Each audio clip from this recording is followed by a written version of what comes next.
In full swing na nga po ang preseason mga idol at malapit-lapit na rin ang panibagong NBA regular season. Excited ka na ba? At kasabay nga rin po nito ay yung iba't ibang mga storylines na bumabalot sa liga. Isa na po dyan yung mga players na tila nawala na lang sa sirkulasyon buhat ng iba't ibang mga dahilan. Isa-isahin natin to mga idol. Una syempre ay itong si Lonzo Ball. Grabe naman kasi yung talagang pinagdaanan nito mga idol. 4 na taon yung kontrata niya sa Chicago Bulls at yung 2.5 doon ay hindi siya nakapaglaro buhat ng injury. Wala pa nga pong kalahating season ang nalalaro niya sa Bulls 35 games lang po siyang naglaro sa team na ito. Out of the possible 246 na games, 14% lang po yan mga idol. That's why isa rin talaga ako sa nag-aabang nung pagbabalik ng isang Lonzo Ball. Hindi man siya naging superstar tulad nung inaakala at sinasabi ng tatay niya, pero laging ginagawa rin kasi niya yung right play at nakikita rin yan sa stats. Sa 35 games po na nilaro niya sa Chicago, 22-13 ang record nila. Nakikita sa mga panalo yung ambag niya and grabe rin po talaga yung depensa nito pag naglalaro. Nag-improve din yung shooting niya mula sa labas. Sa 35 games po na iyan, 42.3% ang in-average niya na isang career high. May babalik kaya niya yung dating laro niya na ito? Ewan natin mga idol, may bali-balita nga rin kasi na hindi raw to nakakatayo nung na-injury siya pero pinabulaanan niya rin naman kagad yon. 2022 pa ang huling laro ni Lonzo Ball mga idol, iba pa ang presidente natin nun. Tapos ngayon magmi-midterm elections na. Saka pa lang siya maglalaro ulit. Kaya hopefully makita natin tong makabalik sa regular season. Nga pala mga idol, ang video na ito ay sponsored ng 1xBet, ang isa sa mga trusted betting sites dito sa Pinas at sa ibang bansa. Kung gusto nyo mag-register ay click nyo lang po ang link sa ating pinned comment sa baba at ganoon din sa ating description box. I-type nyo na rin ang ating promo code na JONASPB at maaari kang makakuha ng up to 12,000 pesos na bonus points sa inyong unang deposit. Maaari kang mag-bet sa mga sporting events like NBA, UFC, Wimbledon at marami pa pong ibang sports. Siguraduhin lang syempre na maging responsable sa inyong pag-bet.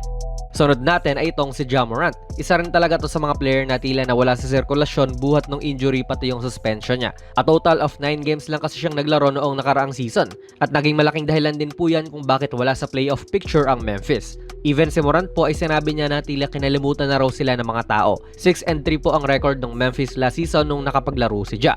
Talagang siya ang sentro ng opensa nitong team na ito. At ngayon po ay susubukan nilang manumbalik sa bandang tugatog ng Western Conference. Sa mga nakakalimot na number 2 po sa West ang Memphis noong 2022 to 2023 NBA season. Yun din po yung time na sinabi ni Ja na I'm fine in the West. At yun din po yung time na na-upset sila ng Lakers sa first round ng playoffs. So ngayon na mukhang okay na si Ja, injury free na at mukhang wala na siyang mga off-court issues, tignan natin kung mabubuhat niya pabalik sa tugatog ng Western Conference itong Memphis Grizzlies. Next natin, Guercion Yabusele. Ito mga idol, iba naman yung dahilan ng comeback niya.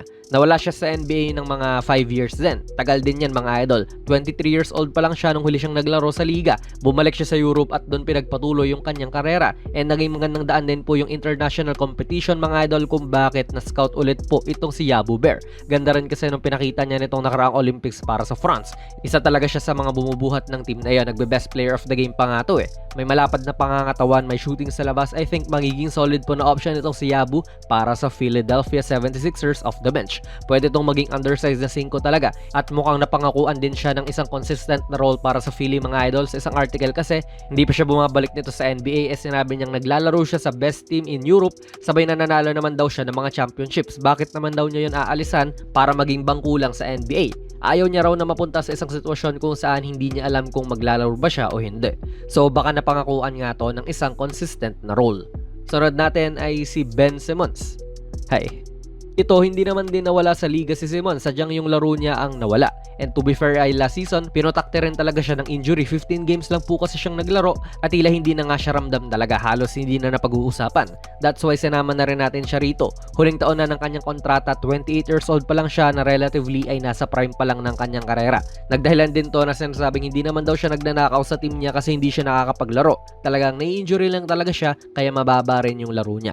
Walang star player ngayon ng Brooklyn Nets at pwedeng si Simmons na ang magkaroon ng leadership role sa team na ito. Kung tutuusin mga idol, kahit hindi na mag-domina sa scoring itong si Simmons kaya niya maging anchor sa depensa, maging malupit na playmaker, yung mala Draymond Green ba. Pwede pa rin siya sa ganung role relevant ka sa ibang bagay bukod sa scoring. Marami siguro sa mga idol natin dito ang mga nakalimot na sa kanya na wala na ng pag-asa, pero naniniwala ko na dahil contract year nga niya ito, season kung saan mag-e-expire na yung kontrata niya dapat magpakitang gilas talaga siya sa mga teams. Sunod natin ay si Julius Randle mga idol.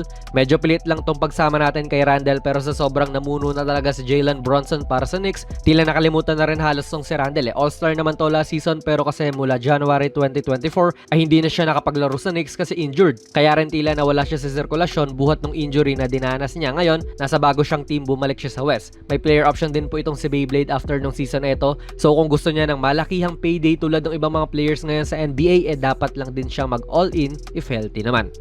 Last natin ay si Zach LaVine. 25 games lang po siyang naglaro para sa Chicago Bulls last season. Buhat na rin syempre ng injury sa kanyang kanang paa. Napaka-athletic naman din po nito ni LaVine. Kaya mula January rin mga idol ngayong taon ay hindi na po ito nakapaglaro ulit. Sabay binebenta pa siya ng Bulls mga idol. Ang lala ng mga trade rumors dito kay LaVine kahit wala naman siyang balak magpa-trade. Mahal din kasi ng kontrata niya. Kaya magandang bounce back season din to para sa kanya. Tignan natin kung makakabalik ba siya sa all-star form niya. Bale yan mga idol, part 1 pa lang naman po ito at may pangalawang video pa tayo patungkol dito. Yun ang ating next upload. Mostly, injuries din talaga ang dahilan kung bakit tila hindi na napag-uusapan yung isang player. Kahit na malakas pa rin naman talaga sila. Pero yung iba naman ay umalis talaga sa liga tapos bumalik lang din tulad ni Yabusele. Pero sa tingin nyo, sino kaya sa mga ito ang pinaka magkakaroon ng impact sa kanilang team? Ilagay nyo lang po mga idol ang inyong mga komento sa ating comment section sa baba. Plug na rin natin ang ating very first merch. Ako po ang nag-design nitong mala vintage na Kobe shirt, 689 lang yan. At ayan po ang nilalaman kapag bumili ka. PM lang kayo sa ating Facebook page for more info idol. Kung nagustuhan nyo po ang ating video ay pipindot na lang idol ng like button, mag-subscribe ka na rin sa ating channel at ako nga pala si Jonas PB and as always, hanggang sa muli.